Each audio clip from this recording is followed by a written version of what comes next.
Dominic Fuller stared at the text message on his phone for the 5th time, his coffee growing cold beside his laptop. The anonymous tip had come 3 days ago, but he'd refused to believe it until now. Check the Rosemont Hotel, room 812. Thursday, at 2 p.m., see who your wife really is. He shouldn't have gone. 12 years of marriage had built trust, or so he'd thought. But something about the precision of the message gnawed at him.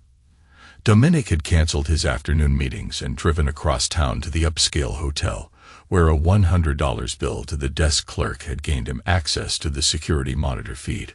The sight of Valerie, his wife, entering room 812 was like watching someone else's life. When Preston Novick followed her in 15 minutes later, Dominic felt his world crater beneath him. Preston Novick, real estate developer, yacht club member, and Dominic's good friend. They'd had dinner at the Novak's beachfront home just 2 weeks ago. Preston's wife, Abigail, had hugged Dominic goodbye while his own wife secretly carried on with her husband. Now, 5 days later, Dominic sat across from his lawyer, Benjamin Hayes, reviewing divorce papers. "She's asking for full custody of Olivia," Benjamin said, sliding the document across his mahogany desk. "And she's claiming emotional abandonment." Dominic laughed bitterly. "Emotional abandonment? I built my entire schedule around her and Olivia. I turned down partnerships in 3 states to keep us here because she didn't want to move." Dominic had built Fuller Architecture from nothing, transforming it into one of the most sought-after firms in the state. While Valerie had changed career paths 4 times in their marriage, he'd remained the steady foundation supporting their lifestyle. "That's not all," Benjamin continued. "She's claiming your work habits made you an absent father." "Absent father?" Dominic's voice rose. "I coached Olivia's soccer team for 3 years. I've never missed a school concert or parent-teacher conference." "I know, Dom, but you need to prepare yourself. This is getting ugly fast." Valerie's hired Lawrence Stanton. Stanton was known for scorched-earth divorce tactics. If Valerie had secured his services, she planned to destroy Dominic completely. "Did she mention Preston Novak in any of the filings?" Benjamin shook his head. "Not a word. According to these documents, there was no infidelity involved." "Convenient," Dominic muttered. That evening, Dominic sat at his kitchen island in the empty house he'd designed himself, scrolling through family photos on his phone. Olivia's toothy grin at age 7. Valerie and Dominic in Paris for their 10th anniversary. The 3 of them on the boat last summer. All the while, the betrayal had been brewing quietly, a storm gathering in the distance. His phone buzzed with a text from Valerie. "I'm picking up more of my things tomorrow. Please make sure you're not there. We need space." Dominic hadn't cried since his father died 15 years ago. But tonight, alone in the dark kitchen, he allowed himself one night of weakness. Tomorrow would be different. Tomorrow, the man who had risen from nothing to build his empire would start planning again. "Mr. Fuller, while I understand your concerns, the evidence provided by Mrs. Fuller's counsel paints a concerning picture of your household dynamics." Judge Patricia Woodson peered over her glasses at Dominic, who stood ramrod straight beside Benjamin. Across the courtroom, Valerie dabbed at dry eyes with a tissue. Lawrence Stanton's hand protectively on her shoulder. "Your Honor, my client has been nothing but an exemplary father," Benjamin argued. "We have testimonials from teachers, coaches, and neighbors attesting to his involvement in his daughter's life."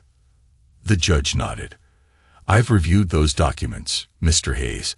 I've also reviewed Mrs. Fuller's documented claims of Mr. Fuller's explosive temper, including the incident last Christmas." Dominic felt his jaw tighten.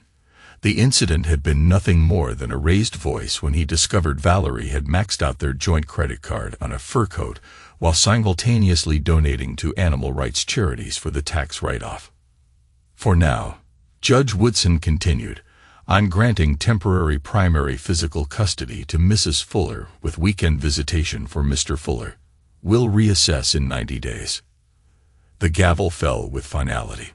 Across the room, Valerie's perfectly composed face broke into the barest hint of a smile.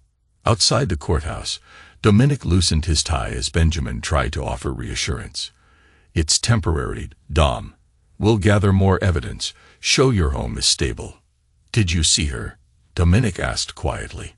"She wore the pearl earrings I gave her for our anniversary, using gifts from our marriage to help destroy it." Dominic's phone rang, a client calling about a delayed project. Even as his personal life imploded, deadlines didn't change. He took the call, slipping into professional mode with practiced ease. "Mr. Wayland?"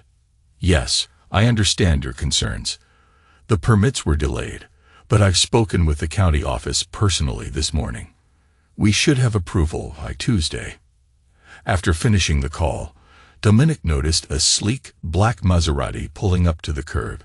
Preston Novick emerged, straightening his custom suit before walking toward Valerie, who waited at the courthouse steps. They didn't embrace, too public, but Preston's hand lingered on Valerie's lower back as he guided her to the passenger door. "Who brings their affair partner to a custody hearing?" Benjamin muttered. "Someone who's already won," Dominic replied.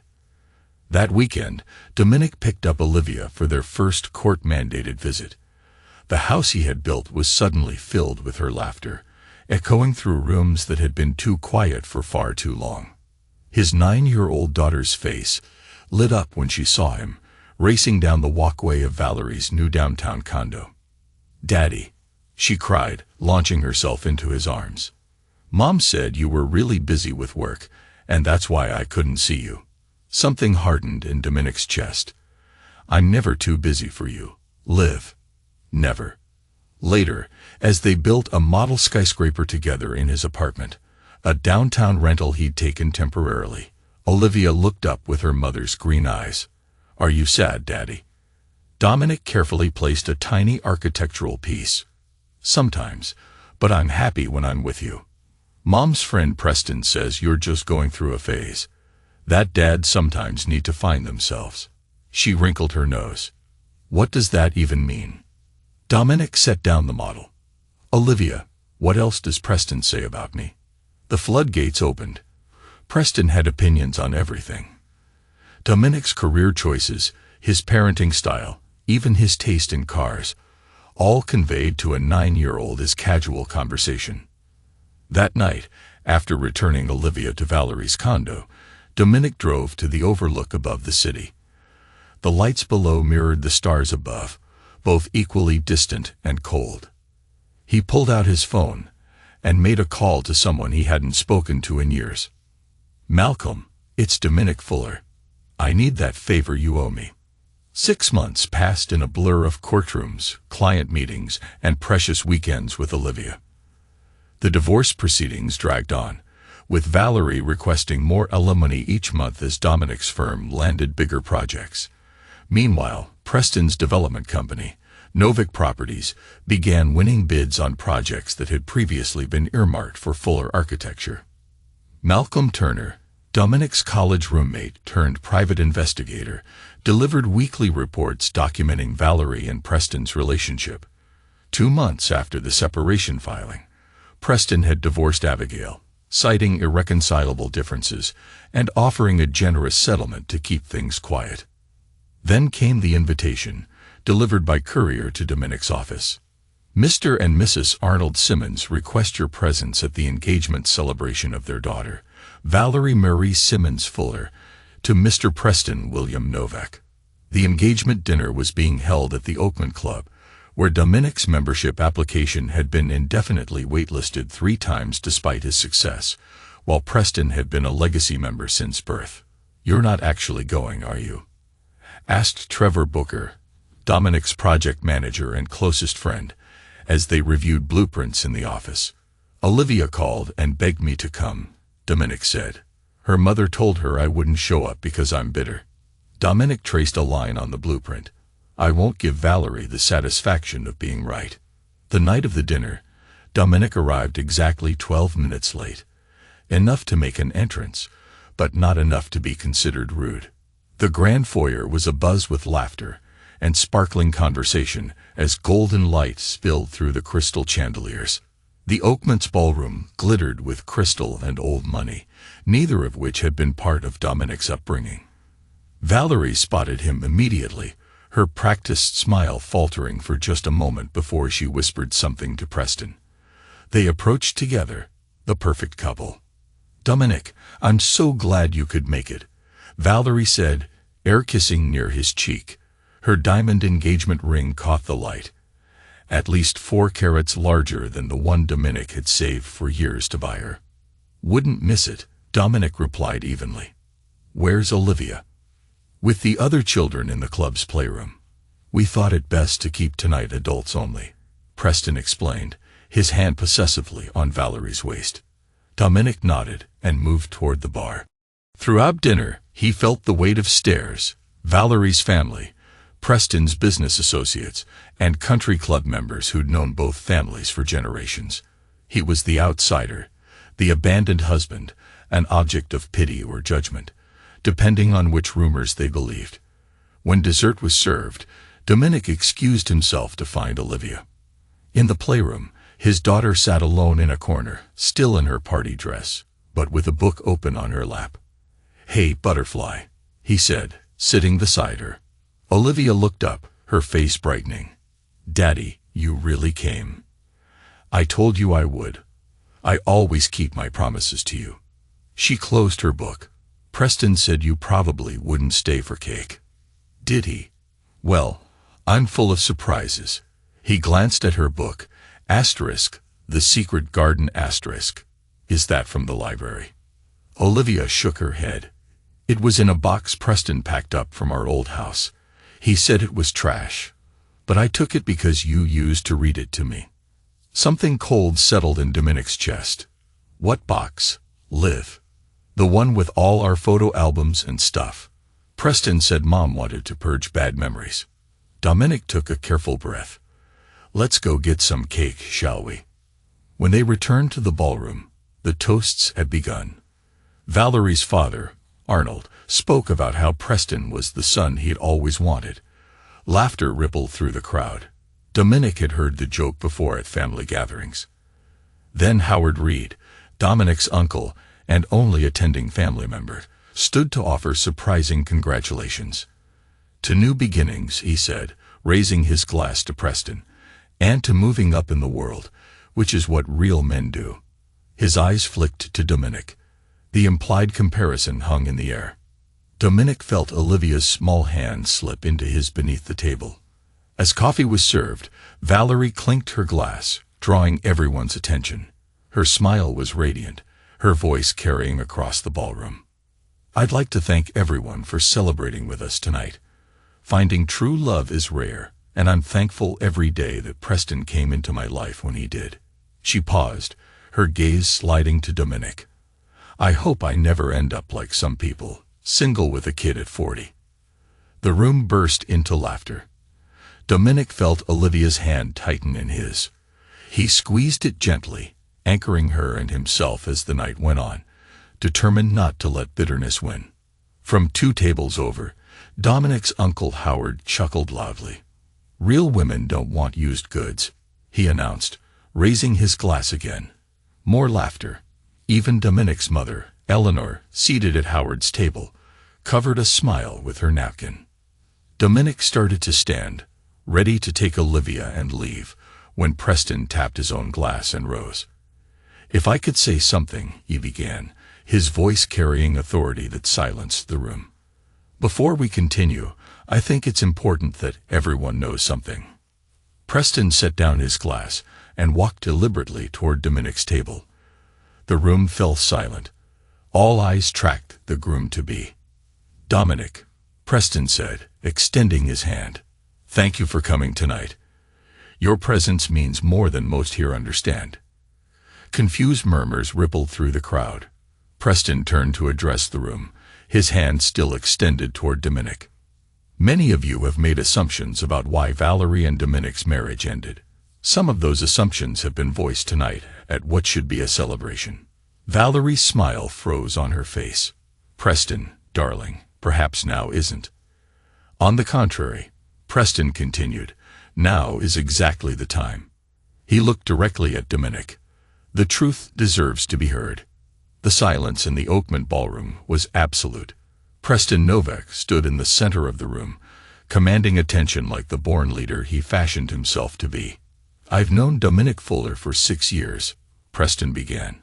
In that time, I've seen a man who built a business from nothing, who prioritized his family above all else, and who showed unwavering loyalty to his wife, even when that loyalty wasn't deserved. Gasps punctuated the quiet. Dominic remained still, his face impassive while his mind raced. This wasn't what he'd expected. What most of you don't know, Preston continued, is that 3 years ago, when Novak Properties faced bankruptcy after the River District failure, it was Dominic who quietly invested to keep us afloat. He did it as a favor to Valerie, who asked him to help her friend's husband, me, without seeking recognition or repayment.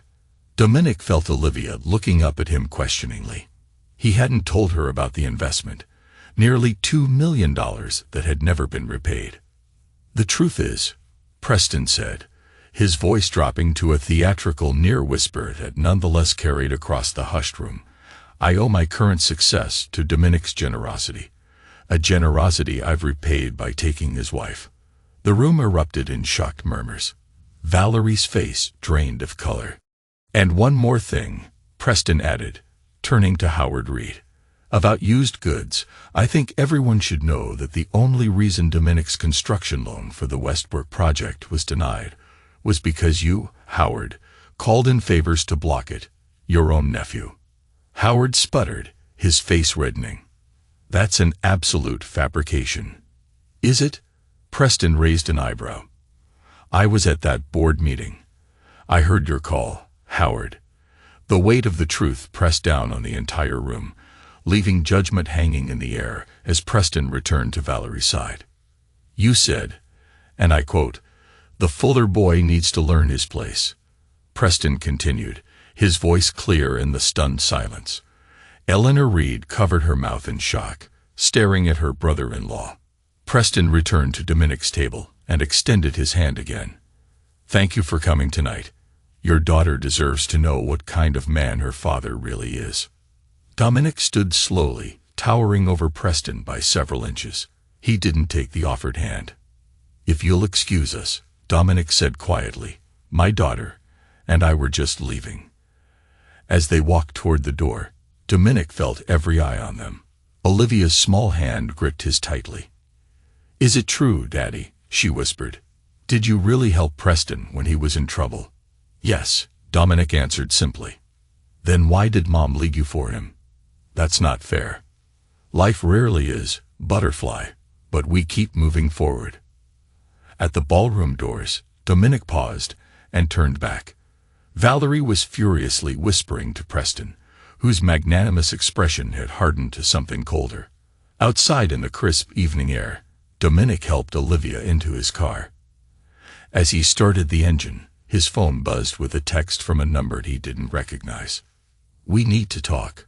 Coffee tomorrow. P. Dominic deleted the message without responding. Whatever game Preston was playing, Dominic wouldn't be a pawn. The following morning, Dominic arrived at his office earlier than usual. Trevor was already there, coffee in hand. I heard about last night, Trevor said. News travels fast in architectural circles. Preston putting on a show, Dominic replied, sorting through blueprints. Question is why. Maybe guilty conscience. Dominic laughed darkly. Preston Novak doesn't have a conscience. He has strategies. Before Trevor could respond, Dominic's assistant buzzed through the intercom. Mr. Fuller, there's a Nora Clark here to see you. She doesn't have an appointment, but she says it's important. Dominic frowned. The name meant nothing to him. Send her in. The woman who entered his office was in her early 30s, expensively dressed, but with a nervousness that showed in how she clutched her designer handbag. Mr. Fuller, thank you for seeing me. She perched on the edge of the visitor's chair. I'm Abigail Novik's sister, Preston's ex-wife. Dominic's interest sharpened. What can I do for you, Miss Clark? After what Preston did at the engagement dinner last night, Abigail thought you should have this. She withdrew a USB drive from her purse. It's why Abigail agreed to the divorce settlement without fighting. Not for the money, but because of what's on here. And what exactly is that? Nora's eyes darted to the door. Evidence that Preston's company has been systematically stealing your architectural designs for the past year. Your wife, ex-wife, has been helping him. The revelation should have shocked Dominic, but strangely, he felt nothing but calm. The pieces were finally falling into place.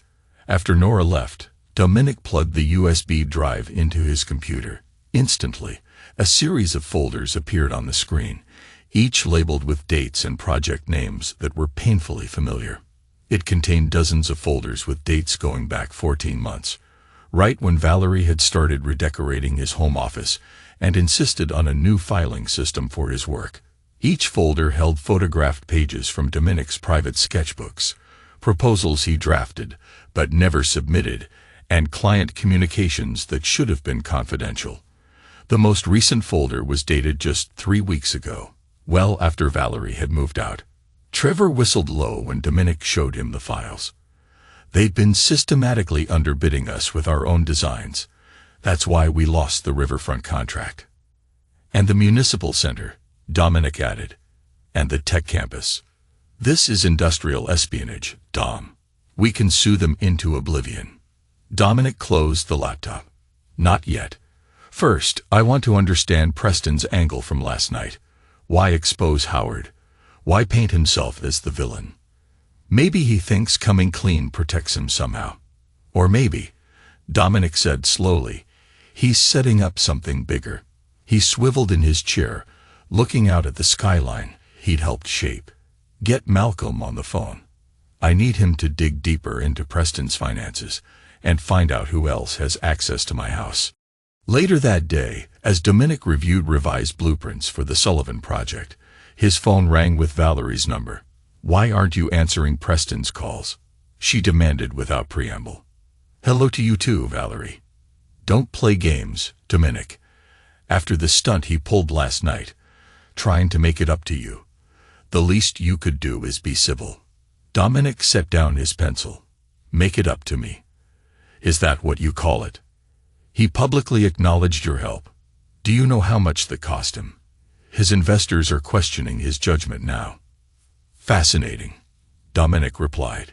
Is that concern I hear in your voice, Valerie? For Preston's investors. She sighed dramatically. We're trying to move forward amicably. For Olivia's sake. Olivia's sake, Dominic repeated. The same Olivia who's being told her family photos are trash to be purged. A pause. Preston was just helping me declutter. Of course. Well, give my regards to your fiancé. Tell him I'm too busy to chat. I'm designing something special. After hanging up, Dominic opened his bottom desk drawer and removed a leather sketchbook, one he hadn't used since discovering Valerie's betrayal.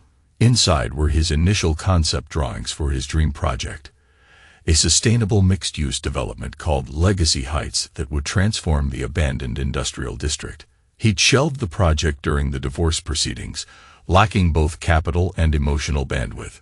Now, looking at the sketches again, a plan began to form in his mind. That evening, Dominic picked up Olivia for their midweek dinner, a recent allowance from the court. As they shared pizza, Olivia seemed unusually contemplative. Dad, why did Uncle Howard try to hurt your project? Dominic set down his slice. Family is complicated sometimes. Liv. He looked into her serious green eyes, wanting her to know some truths, but not the burdens that belonged only to adults. Your great-uncle Howard always believed success should come through connections, not hard work. Is that why Mom left? Because you work too hard? No, butterfly. Dominic chose his words carefully. Your mom and I grew in different directions. Sometimes that happens with adults. Olivia nodded solemnly.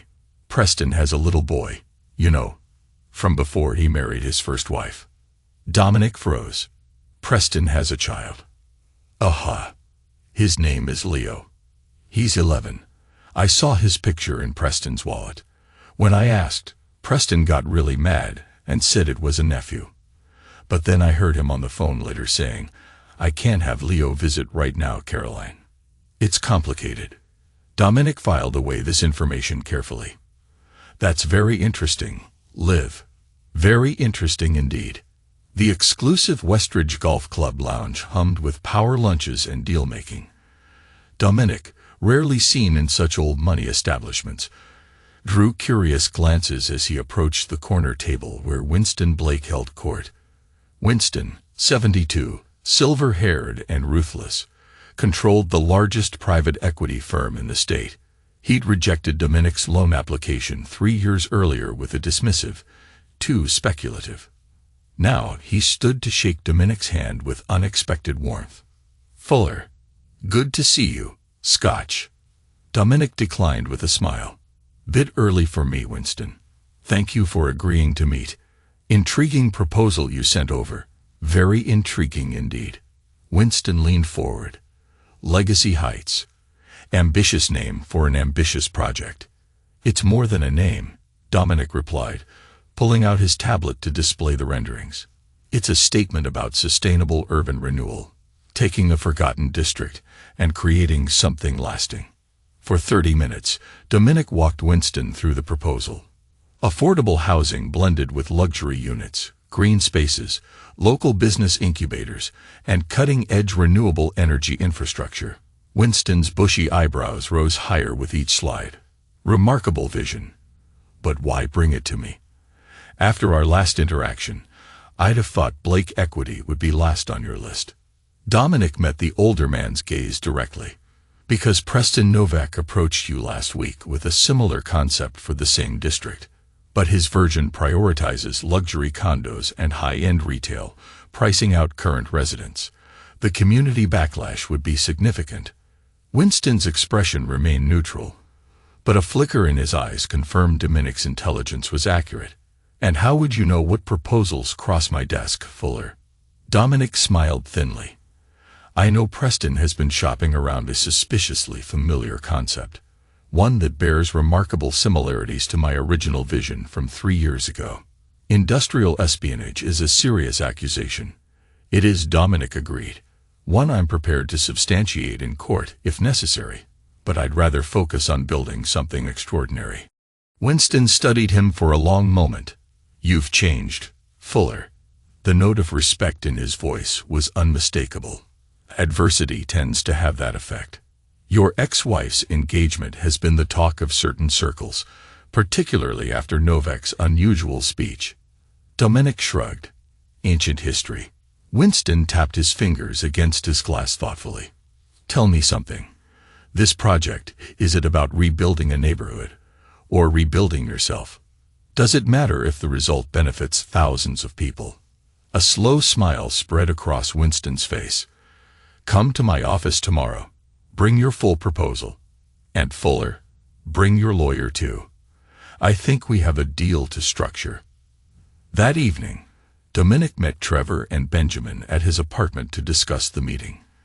Benjamin reviewed the preliminary terms while Trevor examined the financial projections. Blake Equity is offering 80% of the needed capital, Benjamin said, eyes widening. That's unprecedented for them. Trevor whistled. And they're not taking controlling interest. You'll maintain creative and operational control. Dominic poured 3 glasses of bourbon.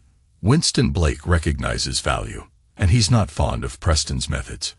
Speaking of methods, Trevor said, accepting the drink, Malcolm's report came in. He slid a folder across the table. Preston's been hiding money offshore for years.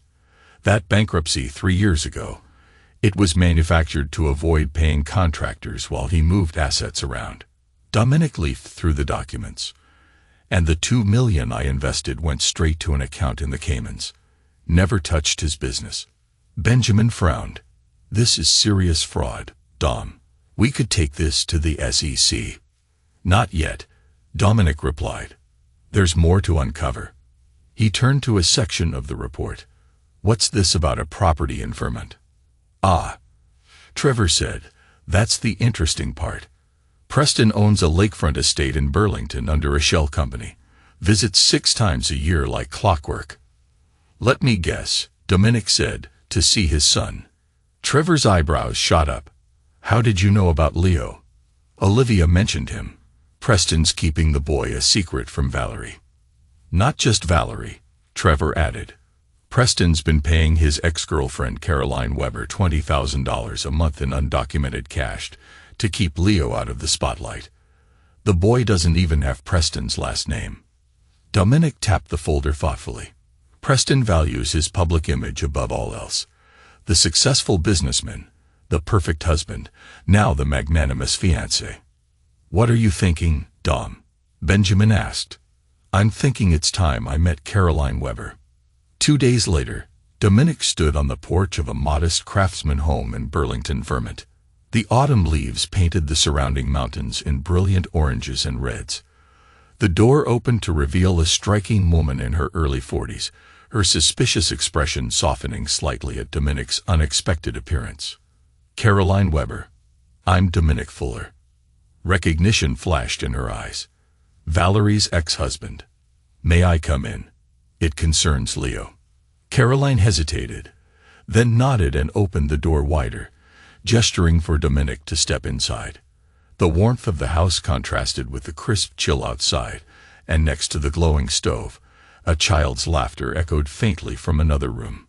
Inside, over coffee, Caroline listened intently as Dominic explained the situation without embellishment. When he finished, she set down her mug with a steady hand. Preston told me he'd leave his wife for us years ago. Then he met Valerie, and suddenly, I was an inconvenience. Her mouth twisted bitterly. The money keeps Leo in private school, and me silent. And if the money stopped, Caroline's eyes sharpened. Are you suggesting I blackmail him? Not my style, Mr. Fuller. Not blackmail. Justice, Dominic clarified. Preston defrauded me of $2 million while pursuing my wife. Now he's stealing my professional designs while presenting himself as a victim of circumstance. Caroline leaned back, studying him. What exactly do you want from me? Your testimony, if it comes to that. And perhaps an introduction to Leo. Why Leo? Dominic smiled slightly.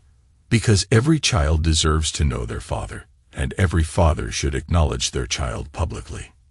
Caroline considered this, then nodded slowly. When Preston visits next month for Leo's birthday, come back. I'll make the introduction. But understand this. I'm doing it for Leo, not for your vendetta. Fair enough, Dominic agreed. As he left, Caroline called after him. Mr. Fuller. For what it's worth, Valerie called here once, looking for Preston when he claimed to be on a business trip. I told her the truth, that he was taking Leo camping. She hung up without a word. Never mentioned it to him. Never called back. When was this? About 8 months before your divorce. Dominic absorbed this information silently, another piece of the puzzle falling into place. On the flight back, Dominic opened his laptop to find an email from an unfamiliar address. The subject line read simply, I can help you destroy them both. The sender's name, Abigail Novak. The Highline Hotel's rooftop bar offered panoramic views of the city skyline. Dominic arrived precisely on time, spotting Abigail Novak at a corner table overlooking the eastern vista. She was thinner than he remembered from social gatherings, her trademark luminous smile replaced by something more measured. Thank you for meeting me, she said as he sat across from her. Dominic studied Preston's ex-wife carefully. Your email was intriguing. A server approached, and Abigail ordered a gin martini. Dominic requested sparkling water. Not drinking these days, she asked with a raised eyebrow. Clear head makes for better decisions. She nodded appreciatively. Smart. I wasn't so disciplined after Preston left. Spent a month with top-shelf vodka as my primary food group. And now I'm focused. Abigail's perfectly manicured nails tapped against the table. I assume my sister showed you the files. She did. Impressive collection. Preston doesn't realize I cloned his laptop before signing the divorce papers. Old habits from my cybersecurity days. She accepted her martini from the returning server. But those files are just the appetizer. Dominic leaned forward slightly. I'm listening. Preston's been systematically stealing architectural concepts for years, not just yours. He has a team in Manila that converts hand sketches to digital renderings overnight. Meanwhile, he maintains offshore accounts to hide profits from projects built on stolen designs. All useful information, Dominic acknowledged. But why share it with me? Your settlement was generous by any standard. Abigail's laugh held no humor. Money doesn't heal humiliation. Dominic, Preston didn't just leave me. He erased me. 12 years together, reduced to a footnote in his biography. No mention of my contributions to building his company. No acknowledgement of the sacrifices I made. She sipped her martini. And then there's Valerie. What about her? She approached me 6 months before your divorce. Wanted to clear the air over lunch. Spent an hour asking questions about Preston's schedule, his habits, his vulnerabilities. All under the guise of friendship. Abigail's eyes hardened. She was mapping his life to insert herself into it. Like a virus scanning for weaknesses in a system. Dominic remained expressionless, though internally he was recalibrating his understanding of the betrayal's timeline. Why tell me this now? Because their engagement announcement included a line about finding each other after respective divorces, brought together by mutual respect and shared values. Abigail nearly spat the words. Respect. Values. They're rewriting history to make their affair seem noble. And you want? I want the truth exposed. I want Preston's carefully constructed image shattered. And from what I've heard about your Legacy Heights project, you're in a position to do just that. Dominic raised an eyebrow. News travels fast. Winston Blake is my godfather. Abigail smiled thinly. He doesn't make $80 million investments without consultations. For the next hour, they mapped out a strategy. Abigail providing access to Preston's private servers, Dominic offering insights into Valerie's vulnerabilities. As they concluded, Dominic asked the question that had been lingering. Did you know about Leo? Abigail's expression softened slightly. Yes. Preston thought I didn't, but I've known since our 3rd year of marriage. Caroline reached out to me directly, woman to woman. I chose not to confront him. Why? Strategy, she replied simply. In chess, you don't reveal your knowledge of your opponent's weakness until the moment it provides maximum advantage. And did you ever find that moment? I'm finding it now. Abigail stood, gathering her purse. I'll have the server add my drink to your tab. Consider it a down payment on our partnership. After she left, Dominic remained, watching the sunset paint the cityscape in golden hues. His phone shined with a text from Benjamin. Court date set for custody review. Next Monday, 9 a.m. The timing couldn't have been better. The weekend with Olivia passed too quickly, filled with board games, laughter, and quiet conversations that reminded Dominic of all that truly mattered. They visited the Natural History Museum, built model skyscrapers, and watched movies with unnecessarily large bowls of popcorn. Dominic noticed his daughter seemed more settled than in previous visits, less anxious about returning to Valerie's. Dad, she asked Sunday evening as he prepared dinner, are you still sad about Mom? Dominic considered the question carefully as he chopped vegetables. I was sad for a long time. Not anymore. That's good. Olivia perched on a kitchen stool. Because I heard Mom and Preston fighting last night. Dominic's hand stilled. Oh. Preston got a letter that made him really angry. He said Mom promised someone named Leo would never be part of their lives. Mom yelled that she never even knew about Leo until last week. Olivia twirled a strand of hair around her finger. Is Leo going to be my stepbrother? That would be Preston's decision. Dominic replied neutrally. How do you feel about that possibility? Olivia shrugged. I'd rather live with you all the time anyway. The next morning, Dominic arrived at family court in his best suit, Benjamin beside him with a thick portfolio of documents. Valerie and Lawrence Stanton were already seated, but Preston was notably absent. Judge Woodson called the hearing to order promptly at 9. I understand we're here for a reassessment of the custody arrangement for Olivia Fuller. Mr. Hayes, you filed for a modification. Benjamin stood. Yes, Your Honor. We're seeking primary physical custody for Mr. Fuller, with liberal visitation for Mrs. Fuller. Judge Woodson's eyebrows rose. That's a significant change from our current arrangement. On what grounds? Changed circumstances, Your Honor. We have documented evidence of Mrs. Fuller's increasingly chaotic home environment, inconsistent parenting schedule, and concerning behavior from her fiancé toward Olivia. Lawrence Stanton jumped to his feet. Objection, Your Honor. These are baseless accusations meant to. They're fully substantiated, Benjamin interrupted smoothly, approaching with his portfolio, including sworn statements from Olivia's teachers regarding missed school days, therapist recommendations, and documented instances of Mr. Novick's inappropriate comments to the child. As Judge Woodson reviewed the materials, the courtroom doors burst open. Preston strode in, his normally immaculate appearance noticeably disheveled. Apologies for my tardiness, Your Honor, he said, sliding into the seat beside Valerie. Mr. Novick, while you're not a party to these proceedings, I appreciate your concern for punctuality, Judge Woodson replied dryly. She returned her attention to the documents. Mr. Fuller, these materials are quite compelling. Thank you, Your Honor, Dominic responded. I've always wanted what's best for Olivia. Initially, I believe maintaining her routine with her mother supported that goal. Recent events have changed my assessment. Judge Woodson nodded thoughtfully.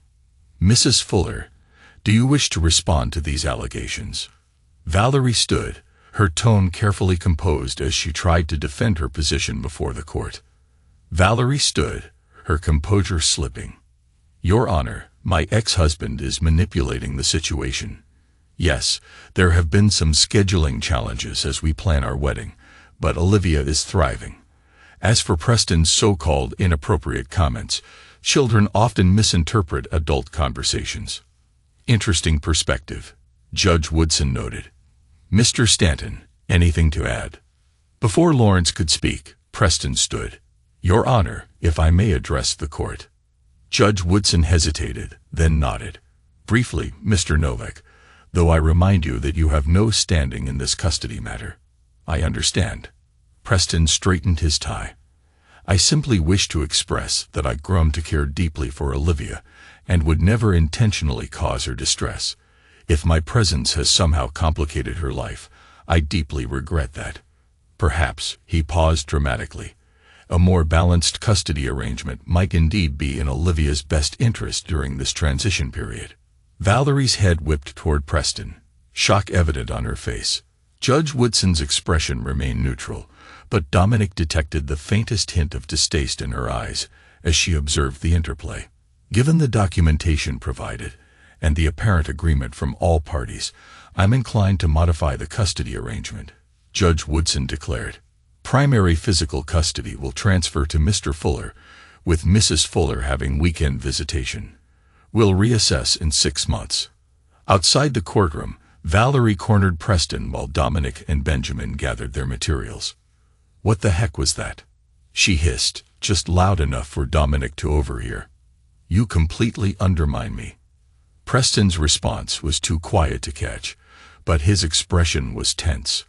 When he noticed Dominic watching, he approached with an extended hand. Congratulations on the custody modification, Preston said smoothly. A good outcome for Olivia. Dominic ignored the offered hand.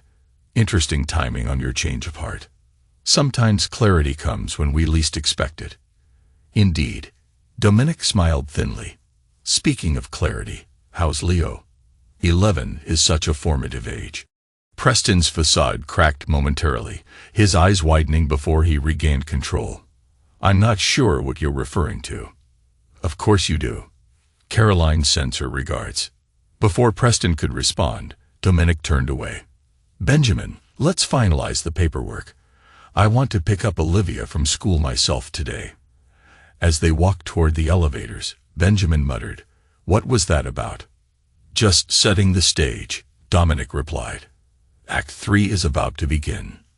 The groundbreaking ceremony for Legacy Heights drew an impressive crowd despite the chilly November morning. City officials, investors, community leaders, and press gathered around the massive vacant lot that would soon become Dominic's vision realized. Winston Blake stood beside Dominic at the podium, unusual for the normally reclusive financier, adding weight to the occasion. Behind them sat Trevor, Benjamin, and most surprisingly, Abigail Novak, whose presence had already sparked whispers among the attendees. Today marks not just the beginning of a construction project, Dominic addressed the crowd, but the revitalization of a forgotten neighborhood. Legacy Heights will provide affordable housing, green spaces, and economic opportunities for the community that has called this area home for generations. Applause rippled through the audience. From his peripheral vision, Dominic noticed Preston and Valerie arriving late, hovering at the edges of the gathering. Their wedding was scheduled for the following weekend, a lavish affair at the Oakmont Club that had been featured in the society pages for months. "I'd like to acknowledge our primary investor," Dominic continued, gesturing to Winston. "Blake Equity has shown tremendous faith in this vision, proving that ethical development and profitability aren't mutually exclusive." Winston stepped forward. "When Dominic presented this concept, I recognized not just its economic potential, but its integrity. In an industry where original ideas are increasingly rare," he paused meaningfully, "Legacy Heights represents true innovation." As the ceremony concluded with the symbolic first shovel of dirt, reporters swarmed forward. A journalist from the Business Chronicle directed a question to Dominic. "Mr. Fuller, there are rumors that your ex-wife's fiancé, Preston Novak, presented a similar development concept to several investment firms before you secured funding. Any comment?" Before Dominic could respond, Winston interjected, "I can address that. Blake Equity received a proposal from Novak Properties that bore striking similarities to Mr. Fuller's original designs from 3 years ago. Our legal team determined the intellectual property clearly belonged to Fuller Architecture. We chose to partner with the innovator, not the imitator." The statement sent a ripple of murmurs through the press corps. Cameras swiveled toward Preston, who had gone visibly pale.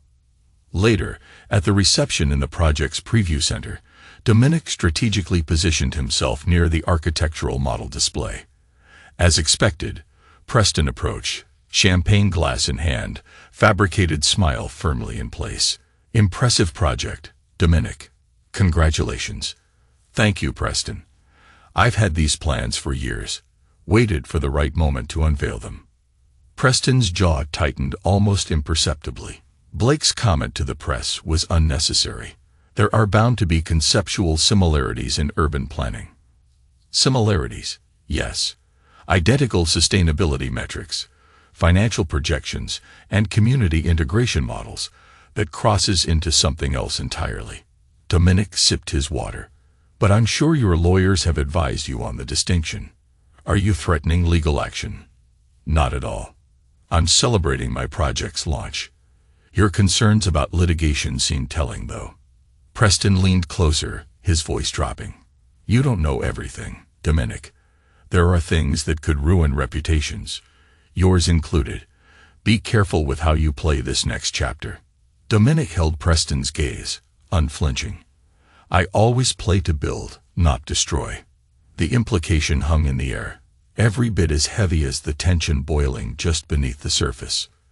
"What exactly do you want, Fuller? Money? Public apology? Name it." "Nothing from you," Dominic replied calmly. "Though I'm curious, does Valerie know about the offshore accounts, or why your bankruptcy 3 years ago was fabricated?" A flash of genuine alarm crossed Preston's face. "You're out of your depth." "Am I?" Interesting perspective from someone who'll soon be receiving formal inquiries from the SEC. Dominic nodded toward the entrance, where Valerie had appeared, scanning the room for Preston. "Your fiancé's looking for you. Better not keep her waiting. I hear she values punctuality in her partners. As Preston stalked away, Abigail approached, champagne flute in hand. That looked productive. First tremors before the earthquake, Dominic confirmed. Is everything set for the wedding day? Caroline and Leo arrive tomorrow. They're staying at my apartment as planned. Dominic nodded. And the SEC filing? Submitted this morning. Preston should receive formal notice of investigation within 48 hours. Abigail's smile was razor sharp. Impeccable timing, wouldn't you say? Across the room, Valerie was engaged in animated conversation with Preston. Her gestures became increasingly agitated as he spoke. When she noticed Dominic watching, she squared her shoulders and marched directly toward him. "What did you say to Preston?"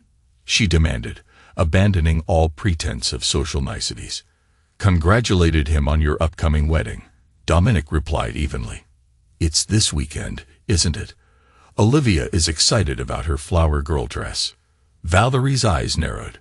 "Stop playing games, Dominic. First, the custody hearing. Now this project launch, conveniently timed right before our wedding. You're trying to sabotage us. Interesting theory, but professionally speaking, today is about legacy heights. And personally speaking," he gestured between them, "this chapter closed long ago. I've moved on, haven't you?" Something flashed across Valerie's face. Doubt, perhaps, or a momentary recognition of truth. She recovered quickly. Preston explained everything. About the project similarities, about your vendetta, because he succeeded where you failed. "Is that what he told you?" Dominic asked quietly. "Fascinating narrative. You might want to fact-check it before the SEC does." "What are you talking about?" "Ask your fiancé about his finances sometime. Specifically, where your joint accounts actually are." Dominic stepped back. "Now if you'll excuse me, I have guests to attend to." 3 days later, Dominic picked up Olivia from school. As they drove home, she was uncharacteristically quiet. "Everything okay, Butterfly?" he asked. She fidgeted with her backpack strap. Mom and Preston were fighting all night. About money in some place called Cayman. Mom was crying and saying he lied to her. Dominic kept his expression neutral. "That sounds difficult to hear." Then this morning, some people came to the door with papers. Preston told me to go to my room, but I listened from the hallway. Olivia looked up at Dominic, worry etched in her features as she struggled to understand the sudden shift in her family's world. They said words like investigation and fraud. Olivia looked up at him. "What's happening, Dad?" Dominic chose his words carefully. Sometimes adults make poor choices that have consequences. What's important is that you're safe and loved. "Is their wedding still happening Saturday?" "As far as I know, Butterfly. Are you still excited to be Flower Girl?" Olivia shrugged. "I guess. Preston said I might have a surprise brother soon." "Is that true?" "It might be," Dominic replied. "How would you feel about that?" "I don't know. Preston said he's weird, and I probably won't like him." Olivia's forehead creased. "That's not a nice thing to say about your kid, is it?" "No," Dominic agreed gently. "It's not." The Friday before the wedding, Dominic received a call from Malcolm. "Preston's moving money," the investigator reported. "Large transfers from the Cayman accounts to Switzerland. Classic pre-flight behavior." "Flight?" Dominic questioned. "Guy's getting ready to run." The SEC investigation spooked him. He's canceled 3 meetings today, and his assistant quit this morning. Apparently, he threw a stapler at her head. Dominic processed this information. "Keep me posted on any travel arrangements. He makes sure Caroline and Leo are comfortable. Tomorrow's going to be eventful." The morning of Valerie and Preston's wedding dawned clear and crisp. Dominic helped Olivia into her flower girl dress, a confection of ivory silk and lace that had cost more than his first car. "You look beautiful, Butterfly," he told her, adjusting the flower crown in her hair. "Thanks, Dad." She twirled once and stopped. "Are you coming to the wedding too?" "I wasn't invited to the ceremony, but I'll be at the hotel to pick you up right after. This was only partially true. Dominic would indeed be at the Oakman Club, just not in the way Valerie expected. After dropping Olivia with Valerie's mother at the bridal suite, Dominic met Trevor in the hotel bar. "Everything in place?" Dominic asked, checking his watch. Trevor nodded. Abigail and guests arrived through the service entrance as planned. They're in the holding room adjacent to the ballroom. Benjamin's with them, reviewing the timing. And our mutual friend says he'll only participate if there's a clear legal benefit to his situation. Dominic smiled slightly. "Tell Mr. Blake his cooperation today will be noted favorably in our statement to federal investigators." At precisely 3:30 p.m., as the wedding ceremony concluded and guests filtered into the Oakman's grand ballroom for the reception, Dominic positioned himself near the service entrance. Through the small window in the door, he could see Preston and Valerie entering to applause, their smiles fixed and brittle despite the celebratory atmosphere. When the couple reached the head table, and the initial champagne toast had been delivered by Valerie's father, Dominic nodded to Trevor, who signaled through his earpiece. The ballroom doors opened. Uniformed federal agents and two plainclothes SEC investigators entered the ballroom, their arrival creating a wave of murmurs and uneasy silence rippling through the guests. Howard Reed was the first to notice, his champagne glass halting midway to his lips as Abigail Novick entered, followed by Winston Blake. And most dramatically, Caroline Weber with an 11-year-old boy who bore an unmistakable resemblance to Preston. Dominic stepped through the service entrance as conversation died and all eyes turned to the unexpected arrivals. Preston, at the head table, froze in visible shock. Beside him, Valerie's composure cracked completely. "What is this?" she demanded, loud enough for nearby tables to hear. Before Preston could respond, Dominic strode to the center of the room. "My apologies for the interruption," he addressed the crowd. "I believe there are some introductions that should be made before the celebrations continue." Preston shot to his feet. "Security, remove these people immediately." "I'm afraid the Oakman security team won't be intervening," Winston Blake announced calmly. "As a founding member of this club, I've assured them this is a necessary family matter." The atmosphere in the ballroom grew tense as Dominic gestured toward Caroline and the boy. "Allow me to introduce Caroline Weber and Leo Weber," Dominic said, his voice clear. "Leo is Preston's son, born 11 years ago and systematically erased from Preston's public life, despite monthly cash payments of $20,000 to maintain his absence." Gasps rippled through the crowd. Preston's face contorted with rage. "This is slander," he shouted. "I'll sue you into bankruptcy." "Fuller." "Interesting choice of words," Dominic replied. "Speaking of bankruptcy, perhaps you'd like to explain to your new bride why the SEC is investigating your fabricated financial crisis 3 years ago, the one where you convinced me to invest $2 million that went directly to offshore accounts." All eyes swiveled to Valerie, whose wedding dress suddenly seemed too large for her diminished presence. "Or," Dominic continued, "maybe Abigail would like to explain how your husband of 1 hour systematically stole architectural designs from my firm using information Valerie provided during their affair." Preston lunged forward, only to be restrained by his best man. "You've lost your mind. This is my wedding day." "Yes, it is," Dominic agreed. "A day of truth and new beginnings. Leo has waited 11 years to be acknowledged by his father. Seems an appropriate occasion." Caroline guided Leo forward, the boy's eyes wide and uncertain.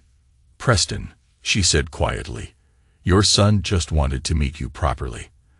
That's all we ever wanted." Preston's expression shifted as he calculated his options before the watching crowd. His legendary charm surfaced like a mask sliding into place. "Of course," he said, his voice suddenly gentle. "Leo, I'm sorry for the circumstances of our meeting. We should talk privately." "After you explain the offshore accounts," Valerie demanded, finding her voice. "After you explain the SEC investigation that you assured me was a misunderstanding." Howard Reed stood from his table, pointing at Dominic. This is outrageous. You have no right. Dominic met his uncle's glare, refusing to look away, as the agents approached Preston and Valerie, their official badges catching the light for all to see.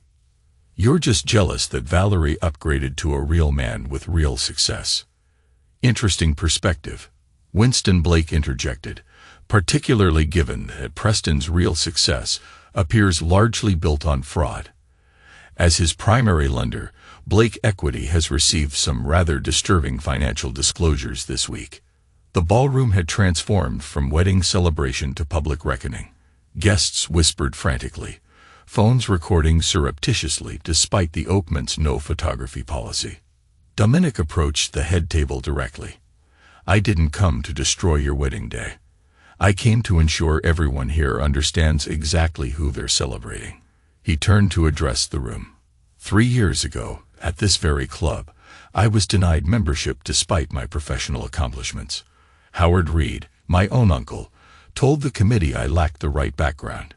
Tonight, I stand before you not seeking acceptance, but offering truth.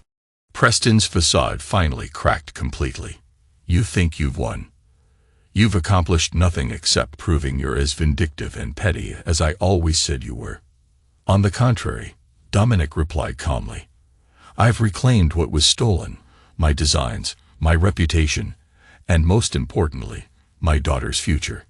He glanced toward Valerie. I never wanted this for you. Despite everything, I hoped you'd find happiness, but not built on lies. Valerie's perfectly applied makeup couldn't conceal her devastation. You planned this. All of it. No, Dominic shook his head. I simply stopped protecting people who betrayed me. There's a difference. As security finally began moving toward the disruption, Dominic spotted Olivia watching, wide-eyed, from the doorway where the flower girls had been waiting. He walked directly to her, kneeling to her level. I'm sorry you had to see this, Butterfly, he said softly. She looked from him to the chaos unfolding behind them. Is Mom okay? She will be. Eventually, he said, taking her small hand. Ready to go home. Olivia nodded, then glanced back at her mother. Should we wait for Mom?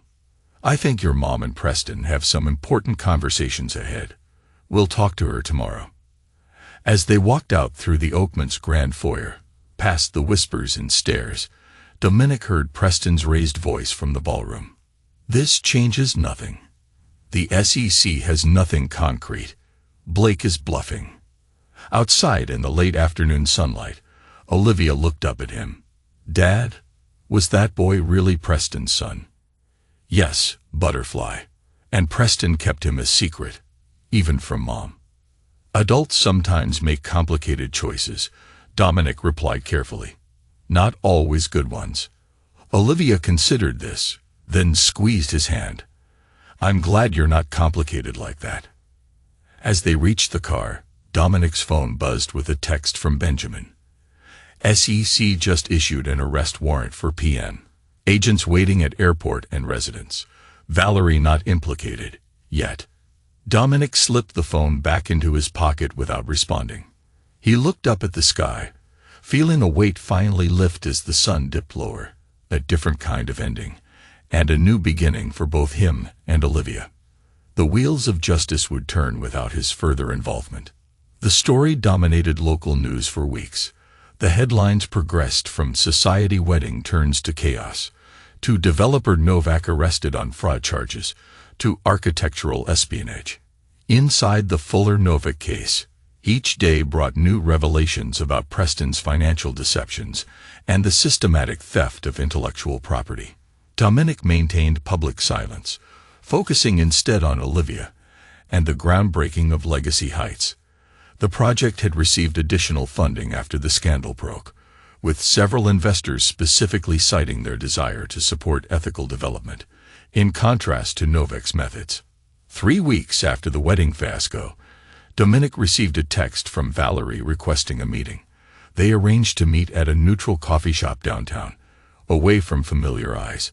She looked different, the polished perfection replaced by something more human and fragile. Her engagement ring was noticeably absent.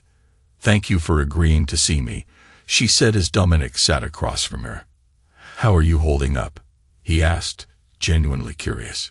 Valerie gave a hollow laugh. "My husband of 3 hours is facing federal charges. I've discovered my entire relationship was founded on lies, and I'm being called the Black Widow of architecture in industry gossip. How do you think?" "I never wanted public humiliation for you," Dominic said quietly. "Just truth." "Truth," she repeated. Such a simple word for something so devastating. She stirred her coffee absently. "I knew about Leo." Dominic raised an eyebrow. "Since when?" "Since before we divorced. I found a photo in Preston's wallet, confronted him. He swore the boy meant nothing to him. That Caroline was extorting him." Valerie's eyes lifted to meet his. "I chose to believe him because the alternative was accepting I destroyed our marriage for someone even more deceitful than I was. Why tell me this now?" "Because I owe you the truth at minimum." She straightened her shoulders. "I've withdrawn my claims against you in the divorce settlement. The house is yours. I never wanted it anyway. And I'm not contesting the custody arrangement." Dominic studied her carefully. "I appreciate that. But why the sudden change?" "It's not sudden. Seeing you at the Oakmont, dignified, controlled, righteous in your anger, made me realize how far I'd fallen." Valerie swallowed hard. "The woman who married you would never have become the person I am now." "People change, Valerie. Not always for the better. Preston's attorneys have approached me about testifying against you," she said abruptly. "They're claiming corporate espionage, saying you planted evidence." Dominic remained impassive. "And will you?" "No." Valerie shook her head firmly. "I've done enough damage. Besides," a ghost of her former confidence flickered across her face, "I've kept records of my own. Preston didn't realize I documented his instructions to photograph your designs." She offered Dominic a faint, almost redemptive smile, a glimmer of accountability and the faintest hint of closure. "Self-protection was one lesson I learned well from him." They sat in silence for a moment, the weight of their shared history settling between them. "Olivia misses you," Dominic finally said. "Despite everything, she loves you very much." Tears welled in Valerie's eyes. "I've been afraid to call. Afraid of what you've told her about me." "I've told her nothing but the truth, that adults sometimes make mistakes, that you love her, and that our issues have nothing to do with her." Dominic checked his watch. "She's with Trevor and his wife tonight. Why don't you come by the house tomorrow evening? Have dinner with her. You'd allow that, after everything." "I'm not interested in punishing Olivia for our mistakes." Dominic stood to leave. 7 o'clock. "She likes that pasta with broccoli you used to make." As he reached the door, Valerie called after him. "Dominic, I am sorry. Not just for getting caught, but for what I did." He nodded once in acknowledgement before stepping into the evening air. The next morning brought news that Preston had accepted a plea deal, admitting to securities fraud and corporate espionage in exchange for reduced charges. The headlines noted that several unnamed co-conspirators were cooperating with authorities. Dominic was reviewing the plea details in his office when his assistant announced an unexpected visitor, Howard Reed. His uncle had aged a decade and a month. The bluster and arrogance had drained away, leaving a diminished figure in an expensive suit that suddenly seemed too large. "Dominic," Howard said, remaining standing even when offered a seat. "I'll be brief. Your father would be proud of the man you've become." Dominic leaned back, surprised by the opening. A strange assessment, given your previous opinions. Howard winced. "I deserve that. I've spent my life valuing the wrong things: status, connections, appearances. Watching you stand in that ballroom, speaking truth regardless of consequences." He shook his head. "It was like seeing your father again." "Why are you here, Howard?" "To apologize, primarily, and to let you know I've resigned from the Oakmont Membership Committee. My final act was recommending your application be reconsidered." Dominic smiled faintly. "I'm no longer interested in joining." "I suspected as much." Howard shifted uncomfortably. "There's one other matter." Winston Blake approached me about investing in Legacy Heights through my foundation. I'd like your permission to proceed. No strings attached. Dominic considered his uncle, the man who had undermined him for years, who had laughed at his humiliation, now seeking absolution through financial involvement. The project doesn't need additional funding, Dominic replied. But the community outreach program could use support for arts education. If that interests your foundation, Trevor can connect you with the program director. Relief washed over Howard's face. Thank you. I don't expect forgiveness. Good, Dominic interrupted, because I'm not offering it. Howard nodded, quietly accepting the rebuke, and left without another word. Dominic turned his attention back to his desk, feeling a sense of closure settle in. The past finally acknowledged, the future open and waiting. I'm acknowledging your attempt at amends while maintaining boundaries. That's all. Howard nodded, accepting the terms with unusual humility. Understood. Please give my regards to Olivia. After Howard left, Dominic called Trevor. How's the site prep going? On schedule, Trevor replied. The environmental assessment came back clean. We can start foundation work next week. Good. Any word on Preston's plea fallout? Benjamin says the SEC is focusing on 3 of Preston's senior executives now. Valerie's officially in the clear. Her documentation helped establish the timeline of theft. Dominic absorbed this information. And Caroline and Leo. Preston's settlement includes formal acknowledgement of paternity and a trust fund for Leo's education. Caroline is satisfied, though she says Leo is still processing everything. Understandable, Dominic replied. Any child would struggle with that level of rejection. That evening, Dominic arrived home to find Olivia anxiously watching the clock. Is Mom really coming for dinner? She is, he confirmed. Why don't you help me set the table? As they arranged plates and glasses, Olivia asked the question that had clearly been weighing on her. Are you and Mom getting back together? Dominic knelt to her level. No, butterfly. That chapter of our lives is closed. But we're both your parents, and we both love you. Tonight is about you having time with your mom. Because she's sad about Preston. Because she's your mother, and that relationship is important. Dominic brushed a strand of hair from her face. Adults can be angry with each other and still value what matters most. Remember that always.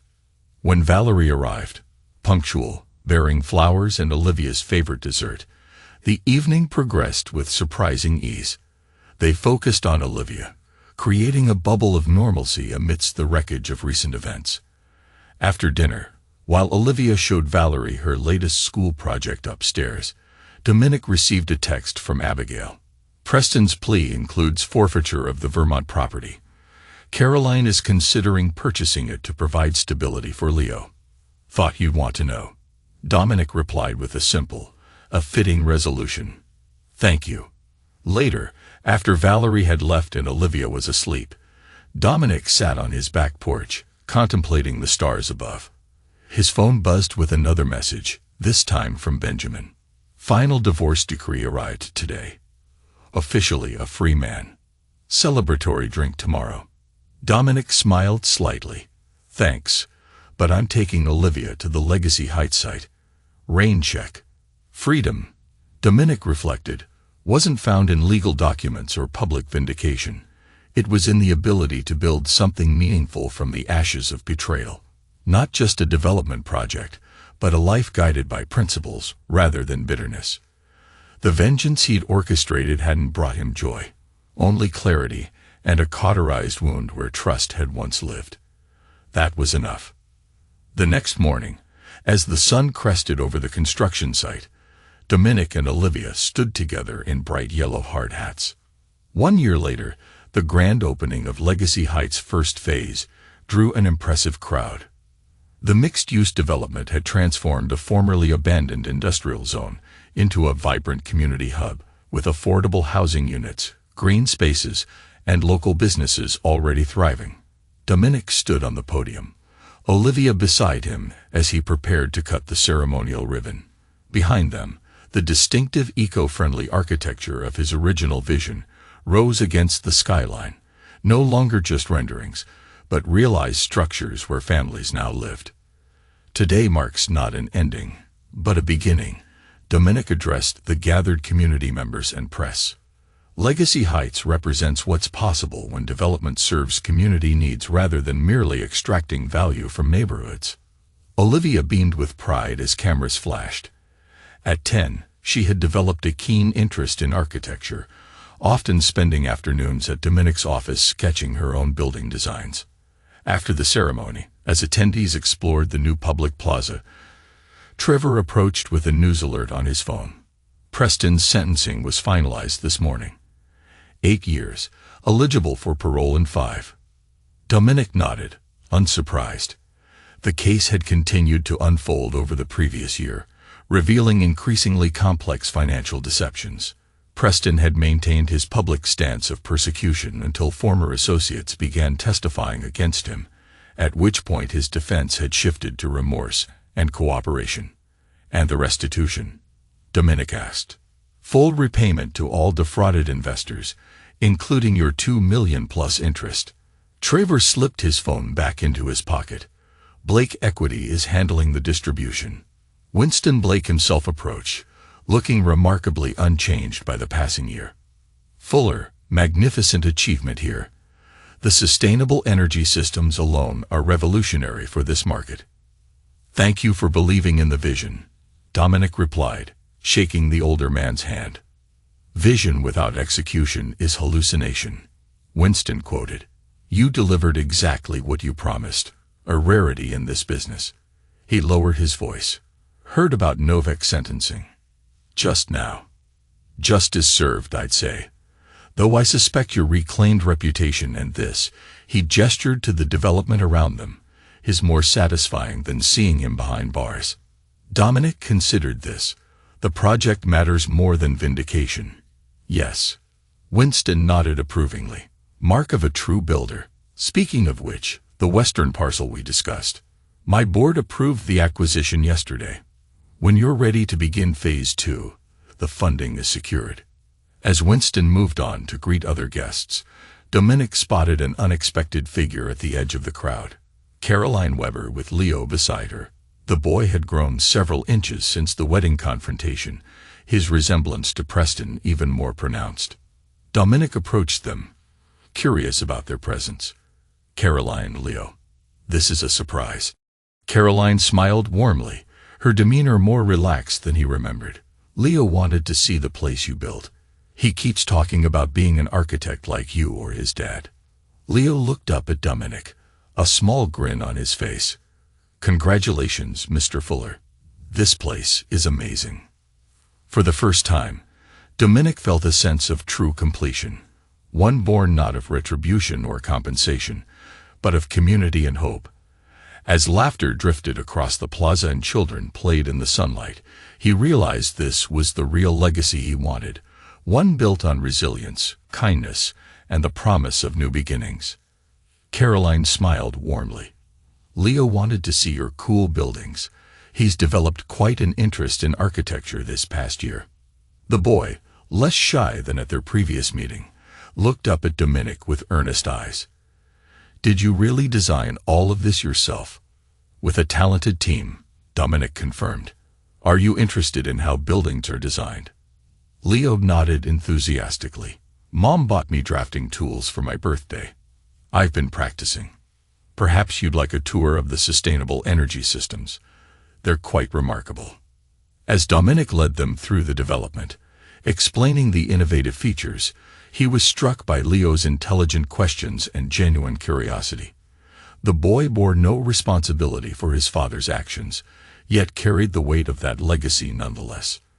Later, as the event wound down, Dominic found himself approached by another unexpected visitor, Valerie. Their interactions over the past year had been limited to Olivia-related matters, gradually evolving from tense formality to a functional co-parenting relationship. Impressive achievement, she said, gesturing to the development around them. Truly visionary. Thank you, Dominic replied. Olivia will be happy you came. She's around here somewhere, probably explaining the rainwater collection system to anyone who will listen. Valerie smiled. She sent me 3 separate texts, making sure I'd be here. Our daughter is nothing if not persistent. Wonder where she gets that from. A moment of genuine amusement passed between them, not forgiveness, but acknowledgement of shared history. I'm moving, Valerie said after a pause. Portland. I've accepted a position with an urban planning firm there. Dominic absorbed this news. Olivia mentioned you'd had some interviews. Congratulations. I'd like her to visit during school breaks, if that's agreeable. The change will be adjustment enough without losing regular contact. Of course, Dominic agreed. We can work out the logistics. Valerie hesitated, then added, I saw Caroline and Leo earlier. That was generous of you, considering. Leo isn't responsible for Preston's choices. No, none of us are, Valerie agreed quietly. Only our own. She straightened her shoulders. I should find Olivia before I go. Good luck with phase 2. As she walked away, Dominic reflected on the journey of the past 18 months. From betrayal and humiliation to professional vindication and personal rebuilding. He had emerged not just intact, but transformed, hardened in some ways, more discerning in others, but ultimately focused on creation rather than destruction. That evening, as Dominic and Olivia walked through the illuminated plaza of Legacy Heights, his daughter looked up at him thoughtfully. Dad, are you still mad at Mom for what happened? Dominic considered the question carefully. Not mad, exactly. I don't trust her the way I once did, and that can't be undone. But I've moved beyond anger, because of forgiveness, and because of priorities. Olivia squeezed his hand, understanding more than her 10 years might suggest, as they continued along the bright, hope-filled walkways they had both helped to build. Dominic clarified, holding on to anger requires energy better spent elsewhere, on you, on building things that matter, on moving forward. Olivia processed this with the seriousness she applied to all important concepts. Is that why you talked to Leo today? Even though his dad stole from you? Leo is just a child, finding his own way. Like you. They reached the central water feature, a series of cascading pools that captured and recycled rainwater while creating a soothing backdrop for the residential units. What happens to Preston when he gets out of jail? Olivia asked, watching the water's patterns. That's for him to determine, Dominic replied. But his choices have created consequences that will follow him long after his sentence ends. Would you ever forgive him? Dominic looked up at the buildings surrounding them, his vision made real, stronger, and more refined through the fire of adversity. No, he answered honestly. Some betrayals leave permanent marks. I don't wish him further harm, but I won't pretend the past didn't happen. The best revenge isn't destruction, Olivia. It's building something so remarkable that those who tried to destroy you become irrelevant. As they continued their walk through the development, residents nodded greetings or stopped to express gratitude for specific features of their new homes. This, Dominic realized, was the true victory, not Preston's imprisonment or Valerie's regrets, but this tangible legacy rising from the rubble of betrayal. He had emerged not as a victim seeking retribution, but as an architect in every sense of the word, designing not just buildings, but the very shape of his future on foundations too strong to be shaken again.